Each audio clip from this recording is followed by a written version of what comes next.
Alright, today we're trying to get a bit more power out of Chris's Hilux Surf, which you can see in the background. He's working away. Plan is to install a 3-inch exhaust, including a dump pipe and a bleed valve. Getting the existing dump pipe off is pretty tricky. You might need wobble sockets, you might be able to do it, you might not. We had to go at it and rounded a bolt, which meant we had to take the turbo out, which has made this job a lot harder than it should have been, but it's done now. We've got the dump pipe on. We're going to fabricate up a 3-inch side exit exhaust.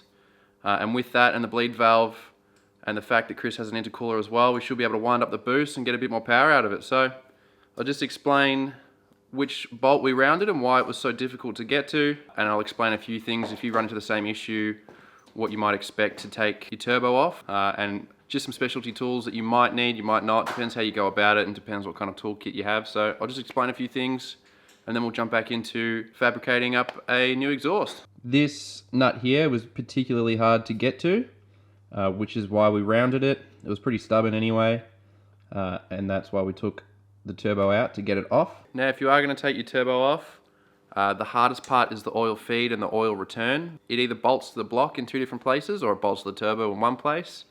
We decided to unbolt it from the block, and the banjo bolt for the oil feed is particularly difficult. You can only really crack it loose, in our situation at least, with a spanner, and then you don't really have much room to work, which is why we cut a 17mm ring spanner down, just so we could tighten it most of the way because we couldn't do it by hand. So that was enough to get the job done, and then we nipped it up with a long spanner at the end. So that may be something you come across. In our circumstance, to get to that oil feed, we had to take the manifold off the turbo and leave the turbo bolted to the car, and then we could get to those oil fittings, take them off and take the turbo out. So be warned, that might be something you have to do if you are looking to upgrade your dump pipe and the rest of your exhaust. But we've done all that now, so we can jump back into the rest of the work.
Alright, we're all finished up. Chris can be expecting a bit more power now. He's got his snorkel, his intercooler, 3-inch exhaust, boost T, and we put an EGT probe in as well, so he's done all the right things there.